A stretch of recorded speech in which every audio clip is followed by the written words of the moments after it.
Good morning everyone. Vande Mataram IAS online platform पर आप सभी लोगों का स्वागत है। इंडियन इकोनॉमी के सीरीज में चैप्टर फर्स्ट का क्लास 7th हम देखेंगे और आज का हमारा टॉपिक होगा जीडीपी से ही संबंधित, जो कि पिछले क्लास का था। इसमें हम आज देखेंगे पीपीपी के आधार पर जीडीपी, नॉमिनल जीडीपी और रियल जीडीपी। बेसिक बात यही बता देता हूं ताकि समझने में और आसानी हो। एक तो पीछे हमने देखा था कि जीडीपी के कैलकुलेशन का 3 मेथड था कि इनकम मेथड से, एक्सपेंडिचर मेथड से और प्रोडक्शन मेथड से हमने जीडीपी को काउंट किया था। तीनों का वैल्यू इक्वल आता है। यहाँ कुछ और है, यहाँ भी जीडीपी के गणना करने की विधियां हैं, बट ये सब आधार हैं। मतलब नॉमिनल जीडीपी के आधार पे, यानी कि चालू कीमतों के आधार पे जीडीपी, रियल जीडीपी यानी आधार वर्ष के आधार पर, एक कांस्टेंट प्राइस के आधार पर जीडीपी, और पीपीपी के आधार पर जीडीपी। तो इन तीनों में क्या होता है कि जैसे पीछे हमने देखा था कि इनकम, एक्सपेंडिचर और प्रोडक्शन वाले में कि तीनों का वैल्यू इक्वल आता है। वो 3 तरीके मात्र हैं, बट यहाँ आधार सबका अलग अलग है। इसीलिए पीपीपी के आधार पर जीडीपी, नॉमिनल जीडीपी और रियल जीडीपी, तीनों का वैल्यू अलग अलग आएगा और अलग अलग जगह इसका इस्तेमाल किया जाता है। इसी पर आज हम विस्तार से बात करने वाले हैं। हम आगे बढ़ें इसके पहले पिछले दिन का जो प्रश्न था वो ये है कि पूर्ति पक्ष अर्थशास्त्र यानी सप्लाई साइड इकोनॉमी किस बात पे ज्यादा फोकस करेगा। तो निश्चित तौर पे उत्पादक के दृष्टिकोण पे फोकस करेगा। सप्लाई साइड का मतलब ये हो गया कि प्रोडक्शन मेथड की बात करी जा रही है, तो निश्चित तौर पे उत्पादक के दृष्टिकोण पे यहाँ फोकस किया जाएगा। इस प्रश्न का सही जवाब नेहा यादव ने दिया था। बहुत अच्छे, आप सभी सवालों का सही जवाब दे रहे हो। उसका मतलब है कि वीडियो को ढंग से देख रहे हो। बाकी स्टूडेंट भी जो वीडियो को देख रहे हैं कमेंट भी किया करें, उससे मुझे पता चलेगा कि आप कितने अच्छे से चीजों को पढ़ रहे हो। अब हम आज का हमारा जो पहला क्लास होगा वो यही होगा कि क्रय शक्ति तुल्यता यानी परचेजिंग पावर पैरिटी, पीपीपी, ये क्या है, इसको हम लोग यहाँ देखेंगे। तो जैसे पीछे आपने स्लाइड में देख लिया था कि जीडीपी के गणना करने की गणना, जो कैलकुलेशन होगा उसके 3 आधार होंगे। 3 जो है आधार होंगे, 3 आधार पे किया जाएगा। 3 तरीके से किया जाएगा। पहला तो हो जाएगा पीपीपी के आधार पे।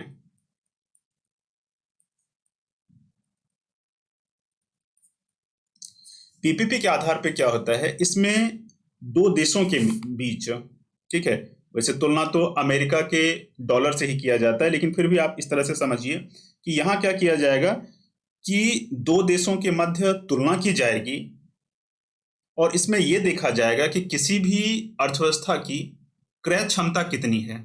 परचेजिंग पावर पैरिटी, पैरिटी मतलब तुल्यता, यानी कि परचेजिंग की पावर कितनी है 2 अर्थव्यवस्थाओं के बीच में, उसके आधार पर निर्धारित किया जाएगा कि कौन सी अर्थव्यवस्था बड़ी है, कौन सी अर्थव्यवस्था छोटी है, कमजोर है। ठीक है, तो यहां क्या किया जाएगा, यहां क्रय शक्ति में तुलना के आधार पर जीडीपी। तो ऐसे लिख सकते हैं कि क्रय शक्ति में तुलना किनके बीच में, देशों के बीच में। तो क्रय शक्ति में तुलना के आधार पर जीडीपी आकलन। ठीक है, बातें छोटी छोटी हैं लेकिन समझने में बड़ी दिक्कत हो जाती है अगर इसको ढंग से ना समझा जाए। तो ढंग से समझेंगे। दूसरा जो है, जो हम लोगों ने चर्चा किया, वो है नॉमिनल जीडीपी। जैसा कि मैंने बात बताया कि इसमें क्या करते हैं कि चालू कीमतों पर यानी करंट प्राइस पर इसको, इस जीडीपी को निकालते हैं। तो चालू कीमतों पर जीडीपी का आकलन,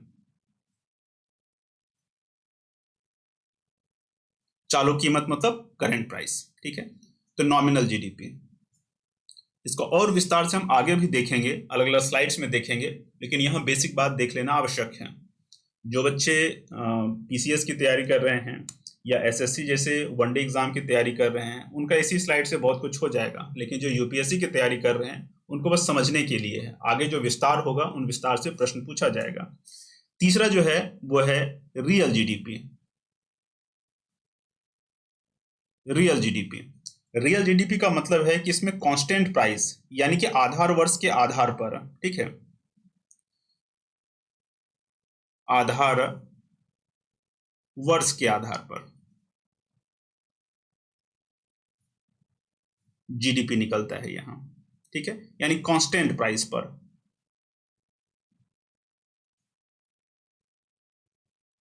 प्राइस पर यहां जीडीपी निकलेगा, और यहां क्या, करंट प्राइस पर।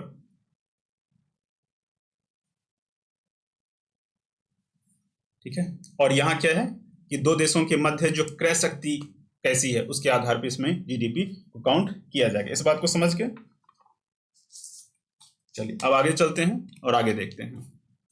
क्रय शक्ति समता, समता या तुल्यता एक ही बात हुई, कंफ्यूज नहीं होना है। तुल्यता भी समझ लो, यहां समता का मतलब इक्वलिटी नहीं है, समता का मतलब तुलना से ही है, तो तुल्यता। तो पीपीपी से दो देशों के बीच मुद्रा की क्रय शक्ति में अंतर को देखा जाता है। ठीक है, पीछे जो मैंने यहां भी लिखा था कि क्रय शक्ति में तुलना के आधार पर जीडीपी, तो क्रय शक्ति में तुलना, तो क्रय शक्ति किस चीज की, तो उस देश की मुद्रा, उस देश की मुद्रा की क्रय शक्ति कितनी है, इस बात को यहां लिख लेना चाहिए, नहीं तो कंफ्यूजन होगा। ठीक है, विभिन्न देशों की मुद्रा की क्रय शक्ति, मुद्रा की क्रय शक्ति, जैसे कि एग्जांपल लेंगे कि किसी एक के पास एक अमेरिकी डॉलर है और किसी एक के पास एक भारतीय रुपया है, तो क्या एक रुपए में और एक डॉलर में कोई एक सामान खरीदा जा सकता है क्या? मतलब जितने एक डॉलर में किसी एक चीज को खरीद लिया गया, सपोज करो कि एक बिस्किट खरीदा गया, एक बिस्किट का पैकेट खरीदा गया, क्या उसी बिस्किट के पैकेट को एक रुपए में खरीदा जा सकता है क्या? नहीं खरीदा जा सकता। अब इसमें हम विस्तार से जब देखेंगे तो हमें पता चलेगा कि वास्तव में जरूरी नहीं है कि अमेरिका में जितना मूल्य एक चीज के लिए दिया जाए, एक बिस्किट के पैकेट के लिए दिया जाए, उतना ही मूल्य जो है भारत में दिया जाए। तो ये तुलना हम यहाँ करेंगे, विस्तार से करेंगे, आपको चीजें समझ में आ जाएंगी। इसमें दो देशों के मध्य कॉस्ट ऑफ लिविंग का भी पता चल जाता है। ठीक है, इसमें यूएसडी से इसकी तुलना करते हैं, मतलब यूएस डॉलर, डी मतलब डॉलर, तो अमेरिकी डॉलर जो है इससे इसका निर्धारण किया जाता है कि किस देश का क्रय शक्ति जो है मुद्रा का वो कितना कितना है। एक बात और मैं आपको बता दूं कि कई बार क्या होता है कि एक ही देश में अलग अलग समय में मुद्रा का जो वैल्यू है उसमें अंतर आ जाता है, मुद्रा का जो क्रय शक्ति है उसमें अंतर आ जाता है। इसको इस तरह से मैं समझा देता हूं कि एक ही देश के अंदर मान लो, समझने के लिए बस है, क्रय शक्ति से इसका कोई खास मतलब नहीं है, लेकिन फिर भी एक समझने के लिए मैं आपको बता रहा हूं कि जो मुद्रा का मूल्य है उसमें पीरियड ऑफ टाइम और पॉइंट ऑफ टाइम, मुद्रा के मूल्य में अंतर, पीरियड ऑफ टाइम, एक देश के अंदर ही आपको जो है, देश के अंदर ही क्या होगा कि एक मुद्रा का जो मूल्य था एक समय में और अभी जो मूल्य है दोनों में अंतर आ जाएगा। पॉइंट ऑफ टाइम में सामान्यतः दो देशों के बीच, दो या दो से अधिक भी हो सकता है, दो देशों के बीच,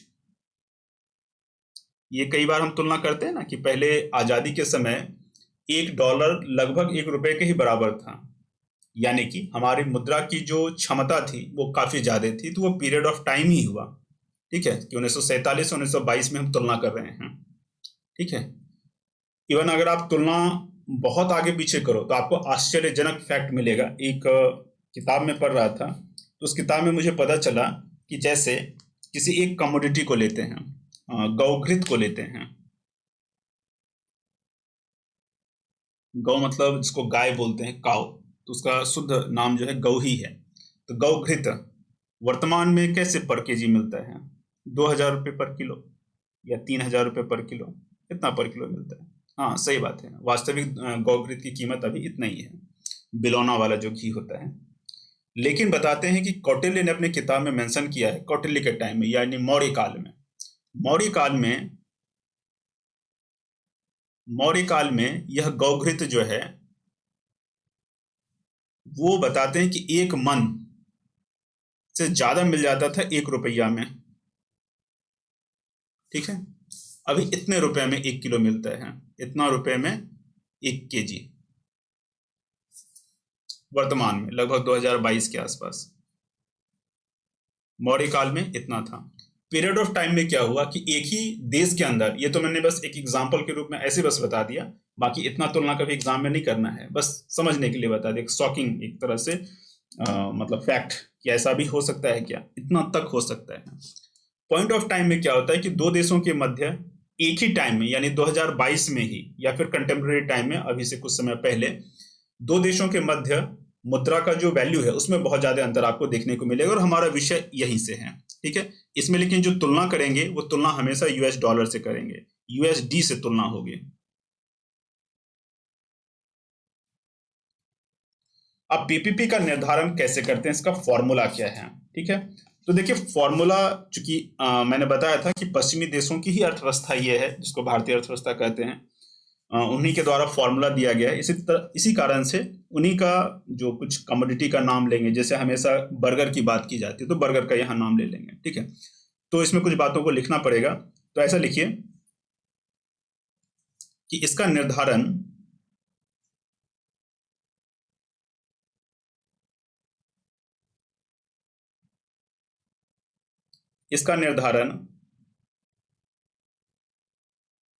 बास्केट ऑफ गुड्स,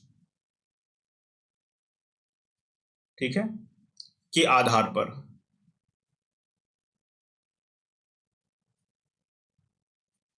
करते हैं।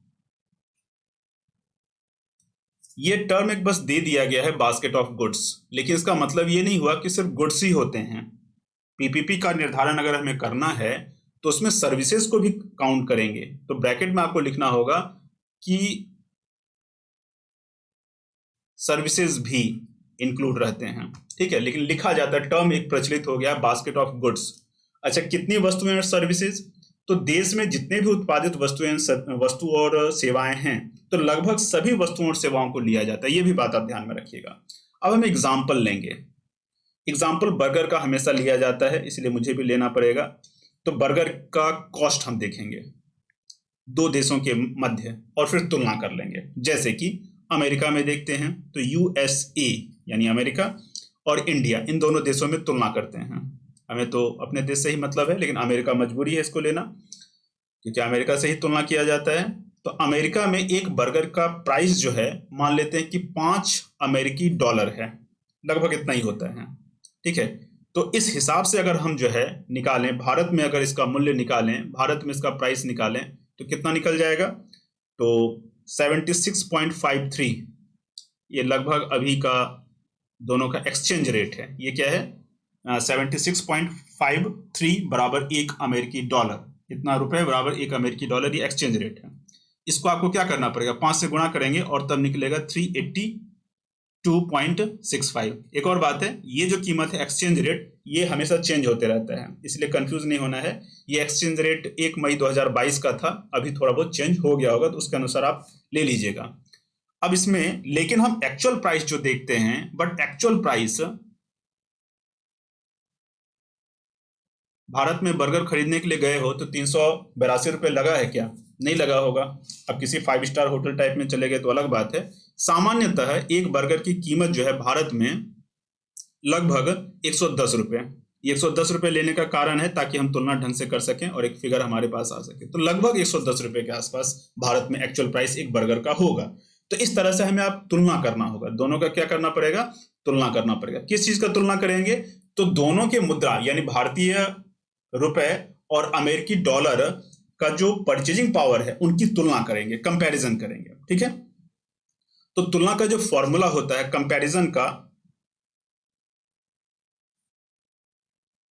कंपैरिजन का जो फॉर्मूला है वो ये है कि P1 बटे P2, यानी कि भारतीय जो मुद्रा का परचेजिंग पावर है उसकी तुलना हमें करनी है। तो सबसे पहले हमें भारतीय मुद्रा को ऊपर रखना होगा, और अमेरिका का कितना था, 5 रुपए में मिलेगा, यहाँ 110 रुपए में बर्गर मिलेगा। इसका मतलब है कि ये 22 निकल के आया। इसका मतलब है कि 1 अमेरिकी डॉलर बराबर 22 रुपए, है ना। 1 अमेरिकी डॉलर बराबर कितना निकल गया, 22 रुपए निकल के आ गया। तो इस तरह से ये वाला जो फिगर है, लेकिन आप कहोगे कि नहीं सर मैंने तो सुना था कि 1 अमेरिकी डॉलर बराबर जो है वो तो, जैसे मैंने पीछे भी बताया कि 76.53 होता है, ये मई का आंकड़ा है, अभी थोड़ा सा परिवर्तन हुआ होगा, ठीक है। इतना भारतीय रुपये होता है। ये क्या है? तो ये जो है एक्सचेंज रेट है। ये क्या है?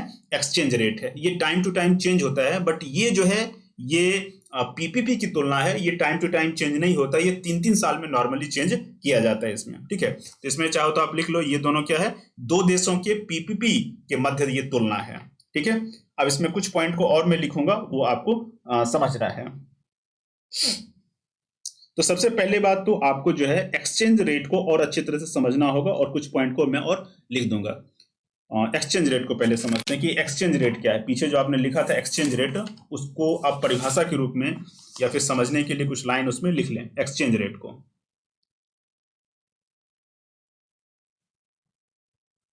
जैसे इसको हिंदी में कहेंगे विनिमय दर। दो देशों के मध्य जो मुद्रा का विनिमय दर है, वो यहां लिखते हैं ये किस आधार पर तय होता है? तो मांग व पूर्ति के आधार पर।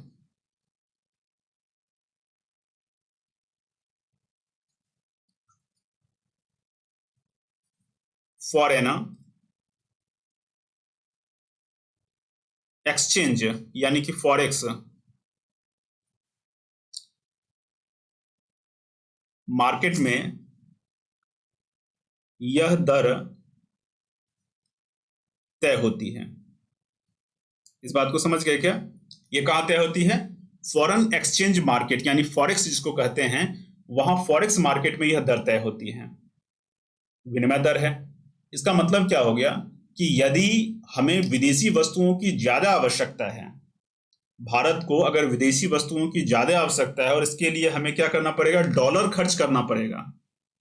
तो डिमांड एंड सप्लाई के हिसाब से भारतीय जो मुद्रा है वो डॉलर की अपेक्षा क्या हो जाएगी? कमजोर हो जाएगी, ठीक है।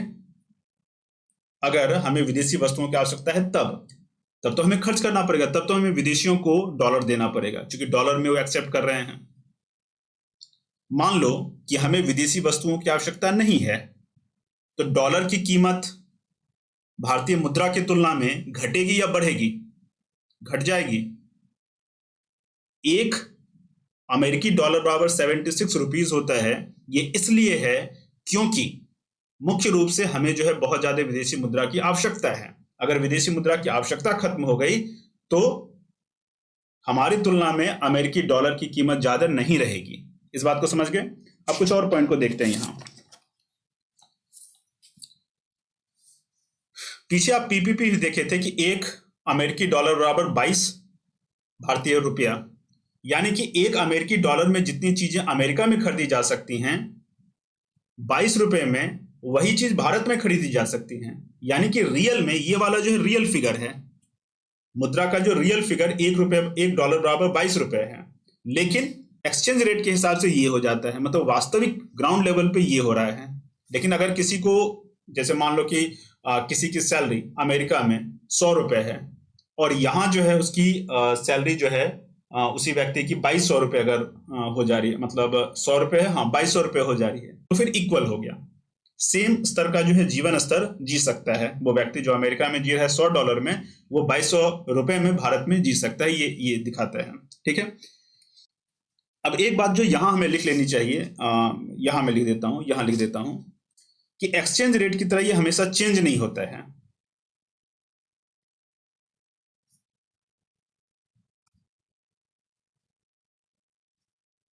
यह हमेशा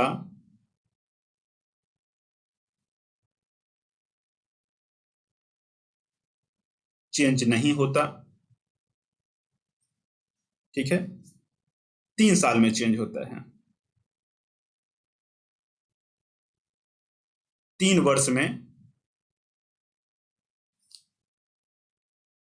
चेंज होता है। 3 वर्ष में फिर देख लिया जाता है क्या स्थिति है, उसके बाद ये हो जाएगा, ठीक है। चलिए आगे बढ़ें।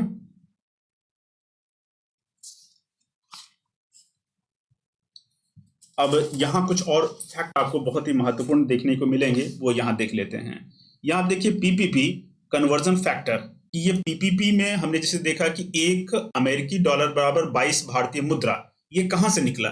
ये वास्तव में यहां से आप देख सकते हैं कि 2020 का ये फैक्ट मैंने आपको दिया था कि एक अमेरिकी डॉलर की तुलना में 22 रुपए जो है अभी निर्धारित हैं। अभी का ये फैक्ट चल रहा है। अब ये कुछ सालों के बाद, जैसे कि मैंने कहा था कि 3 साल में, तो 2023 में ये फैक्ट फिर चेंज होगा। तो 2023 तक तो आप ये याद रख लो कि एक अमेरिकी डॉलर बराबर 22।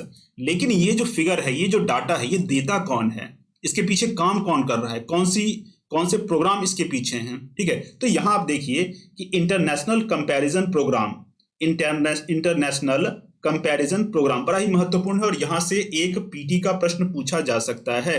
एक पीटी का प्रश्न यहां से बन सकता है कि इंटरनेशनल कंपैरिजन प्रोग्राम यानी वर्ल्ड बैंक का, तो इसको मुझे लिखना पड़ेगा एग्जैक्टली वर्ल्ड बैंक से संबंधित तो है, लेकिन ये प्रोग्राम वर्ल्ड बैंक का नहीं है, ठीक है। तो आप ये लिखिए साइड में कि आईसीपी इंटरनेशनल कंपैरिजन प्रोग्राम के तहत वर्ल्ड बैंक पीपीपी के आंकड़े जारी करता है। ये बस डाटा जो है जारी करता है, ये प्रोग्राम इसका नहीं है। तो ये वास्तव में प्रोग्राम आईसीपी है किसका, ये पीटी के लिए बड़ा महत्वपूर्ण कॉन्सेप्ट है। ये बेसिकली आईसीपी जो है एक डेटा कलेक्शन इनिशिएटिव है। इनिशिएटिव मतलब पहल, यानी कि डाटा को कलेक्ट करने का एक पहल है। किसके अंतर्गत है, तो अंडर द यूएनएससी। तो एक तो यूएनएससी मतलब यूनाइटेड नेशन सिक्योरिटी काउंसिल होता है, लेकिन यहां यूनाइटेड नेशन स्टैटिस्टिकल कमीशन है, ठीक है। तो यूएन का तो आप समझ जाओ कि यूएन के बारे में, यूनाइटेड नेशंस के बारे में कहा जा रहा है। एससी को मैं फुल फॉर्म लिख लेता हूं ताकि जगह यहां बच जाए।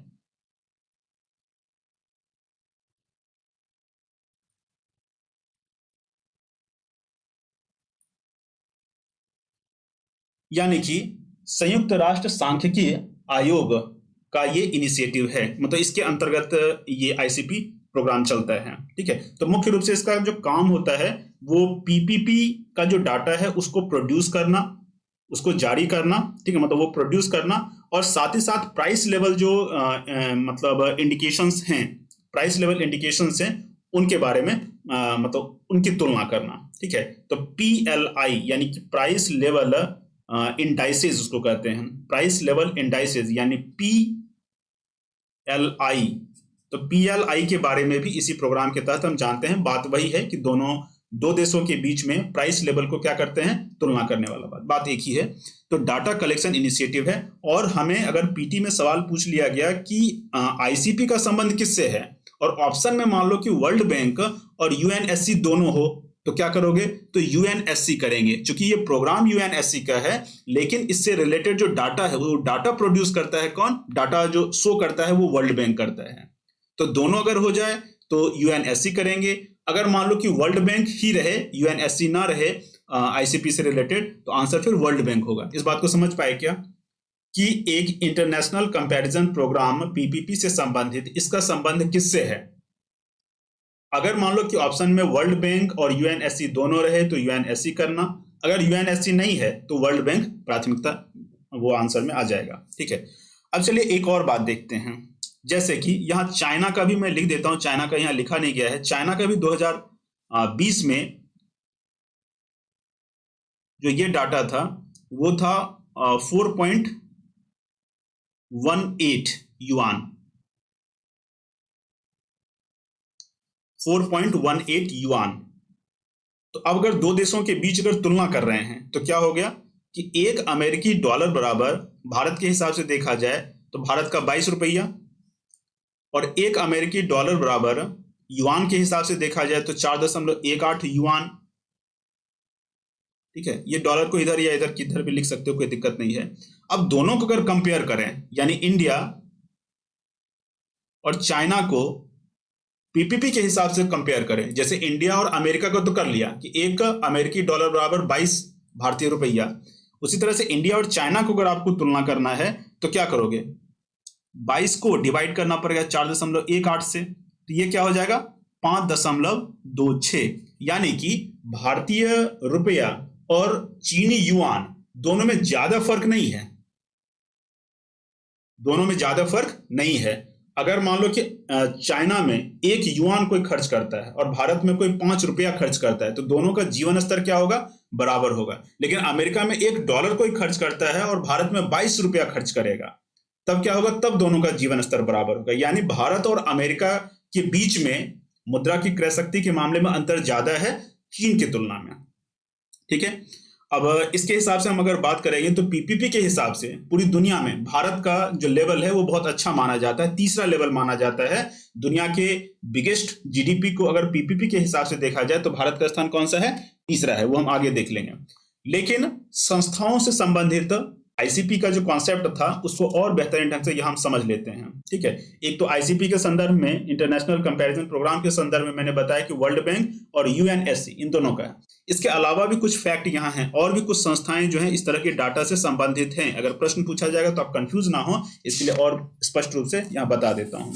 ठीक है, तो देखिए, every few years, World Bank releases a report that compares the productivity and growth of various countries in terms of PPP and US dollar। तो विभिन्न देशों का जो मुद्रा है उनके बीच तुलना करने के लिए यूएस डॉलर के साथ तुलना किया जाता है। उसका जो डाटा है वो डाटा रिलीज किया जाता है वर्ल्ड बैंक के द्वारा कुछ कुछ वर्षों में, तो सामान्यतः 3 वर्षों में। डाटा प्रोड्यूस हो गया, डाटा निकल गया, वर्ल्ड बैंक ने वो डाटा प्रस्तुत किया। ठीक है, वर्ल्ड बैंक ने वो डाटा प्रस्तुत किया। अब इंटरनेशनल मॉनेटरी फंड और ओईसीडी के बारे में तो जान रहे हैं, organisation for economic cooperation and development.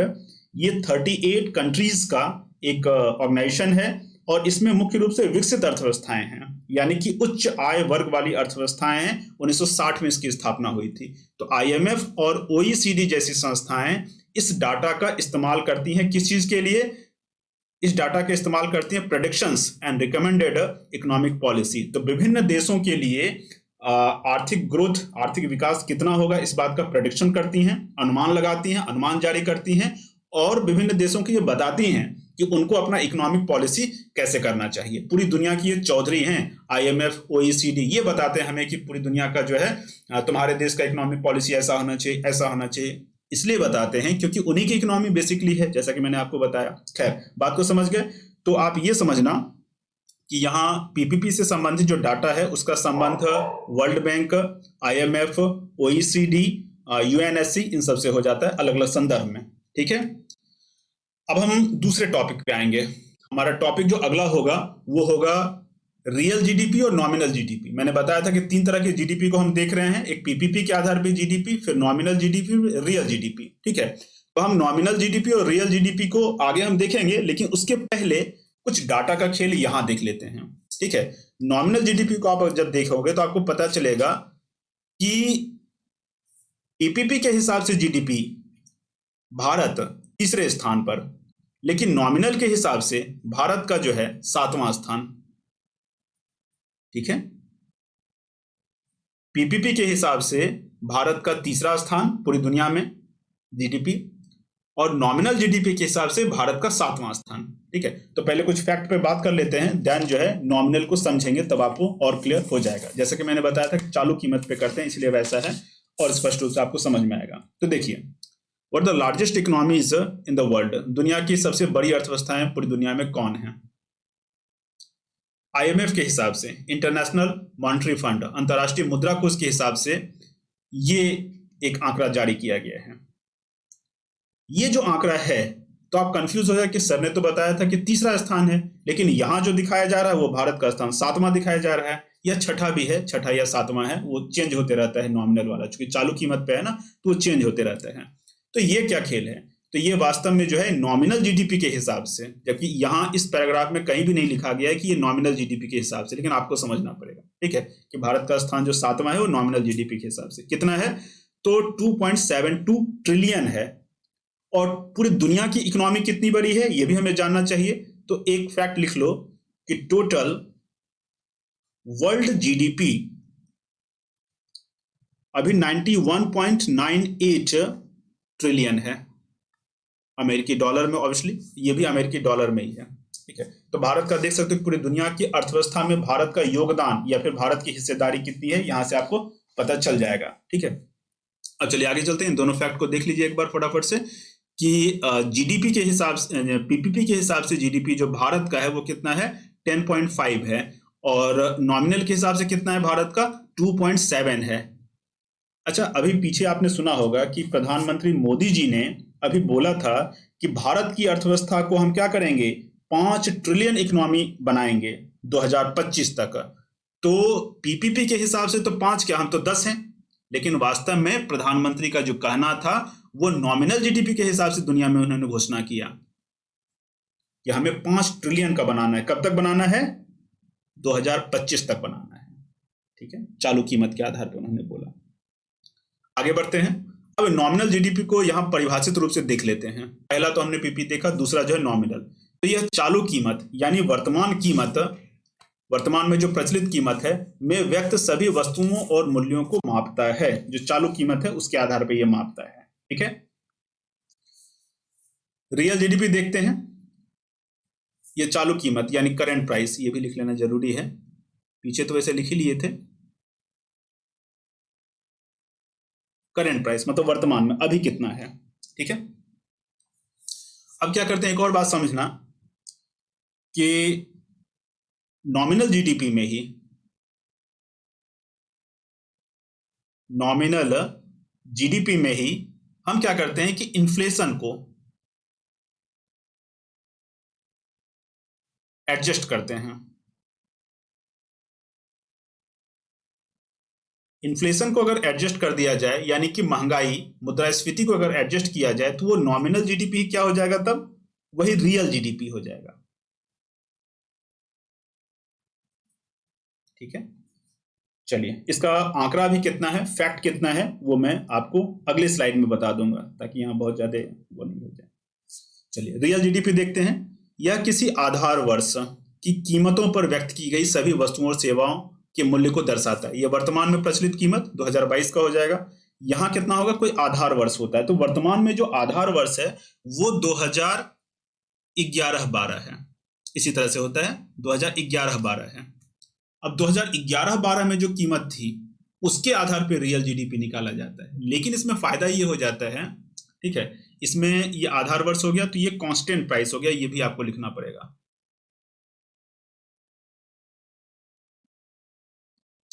अब इसमें फायदा ये हो जाता है कि अगर कांस्टेंट प्राइस है तो वहां से एग्जैक्टली हम देख सकते हैं कि हमारा जो ग्रोथ है वो कितना हो रहा है।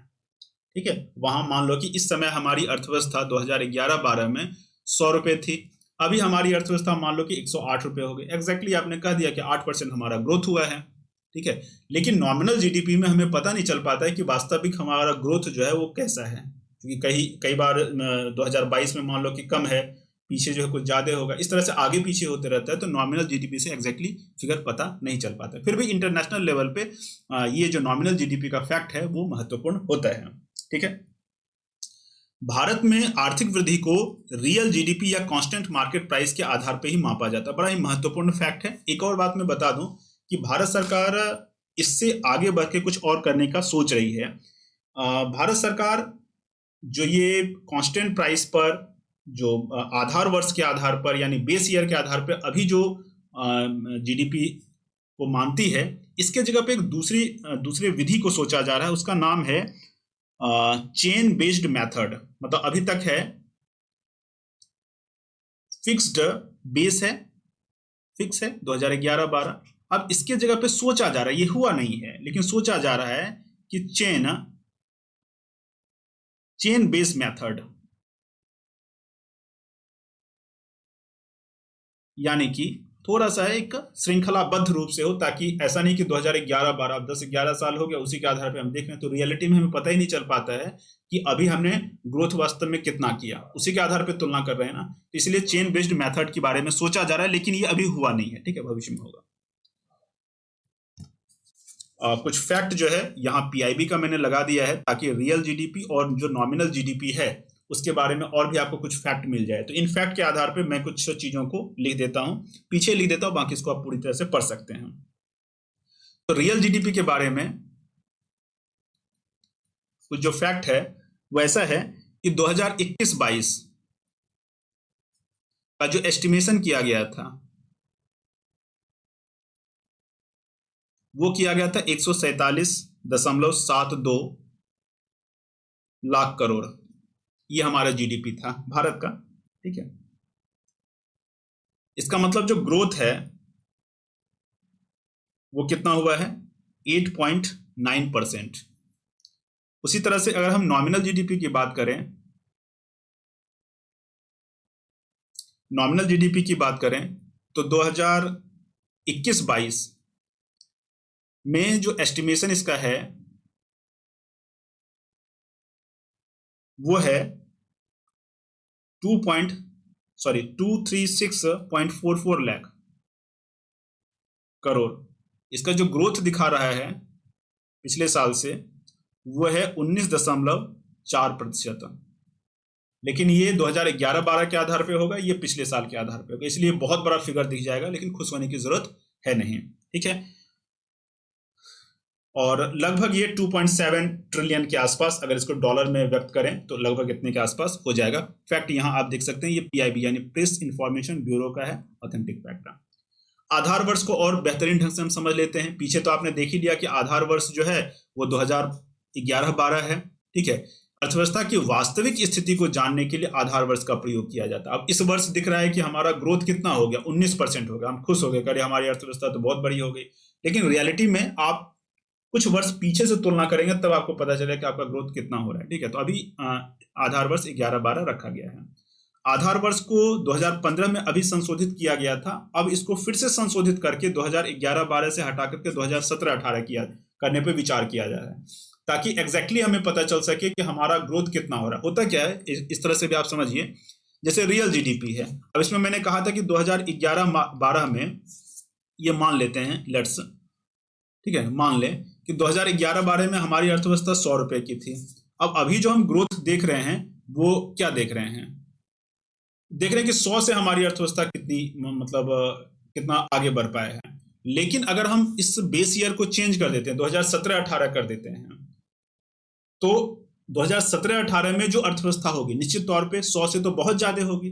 तो एग्जैक्टली हमें पता चल पाएगा कि हमारी अर्थव्यवस्था में ग्रोथ रियल में कितना हो रहा है, ठीक है। इसीलिए बेस ईयर को चेंज करने की बात की जा रही है, 17-18 करने की बात की जा रही है। आधार वर्ष की कीमतें निश्चित तौर पर स्थिर होती हैं, जबकि चालू वर्ष की कीमतों में परिवर्तन होता रहता है, इसलिए आधार वर्ष को क्या ऑथेंटिक माना जाता है। और जीडीपी की गणना के लिए देश में सीएसओ इसी को लेता है, सॉरी सीएसओ तो इसमें चेंज करने की बात सोच रहा है, मतलब सरकार इसी को लेती है। अब चलिए आज का जो अभ्यास प्रश्न आपके सामने है, पीपीपी से संबंधित इंटरनेशनल कंपैरिजन प्रोग्राम यानी आईसीपी का संबंध किस चीज से है। आप प्रश्न को ढंग से समझिए, वीडियो को अगर आपने ढंग से देखा होगा क्लास को तो आपको पूरी तरह समझ में आएगा। आंसर इसका कमेंट बॉक्स में आप कमेंट करेंगे। इस वीक तो हम लोग जो गूगल मीट पे मिलने की बात थी, जो व्हाट्सएप ग्रुप वाले बच्चे हैं वो मिल नहीं पाए हम लोग, लेकिन इस वीक से, अभी आज शायद मंगलवार है, तो इस वीक से हम लोग शायद सैटरडे को या फिर संडे को एक प्लान बना लेंगे, और जो भी स्टूडेंट व्हाट्सएप ग्रुप में जुड़े हुए हैं इकोनॉमी क्लास पीडीएफ, तो उनका रिवीजन क्लास वहाँ चल जाएगा, ठीक है। जो स्टूडेंट इस ग्रुप से नहीं जुड़े हुए हैं जुड़ सकते हैं, जुड़ना आपके लिए अच्छा रहेगा, आपको पीडीएफ और रिवीजन सेशन और डाउट क्लियरिंग ये सब भी हो जाएगा। और फिर भी नहीं जुड़ना चाहते हैं तो कुछ ना कुछ मैं सोच रहा हूँ कि रिवीजन के लिए कुछ एक शॉर्ट वीडियोस 1-1 मिनट का, ताकि जो कोर कॉन्सेप्ट है वो क्लियर होता रहे। वंदे मातरम आईएएस टेलीग्राम चैनल जो है इससे आप जुड़ जाएं, जो भी इन्फॉर्मेशन है क्लास के रिगार्डिंग आपको यहाँ मिल जाएगा। इकोनॉमिक क्लास पीडीएफ से अगर आप जुड़ना चाहते हैं डाउट क्लियरिंग और रिवीजन और बाकी पीडीएफ वगैरह के लिए, तो इससे आप जुड़ जाएं। वन टाइम आपको 250 रुपीज़ पे करना है। इस पैसे का उपयोग निश्चित तौर पर जो क्लास का जो क्वालिटी है उसी को बढ़ाने में किया जाता है, आप ही के लिए इस पैसे का इस्तेमाल किया जा रहा है। तो इससे आप जुड़ जाएं, वन टाइम पेमेंट करना होगा, फिर जितने दिन तक ये क्लास चलेगा 2-3 महीना तक आपका जो भी मैंने वादा किया वो सब आपको यहाँ मिलेगा। अगर आपको ऐसे जुड़ना है तो इस पर व्हाट्सअप करेंगे अपने नाम और जगह के नाम के साथ, और रिक्वेस्ट करेंगे कि economic class PDF WhatsApp group में आपको जुड़ना है। एक कोड भेजा जाएगा या नंबर, उससे आप पेमेंट कर सकते हैं। मिलते हैं फिर अगले क्लास में। जय हिंद, वंदे मातरम।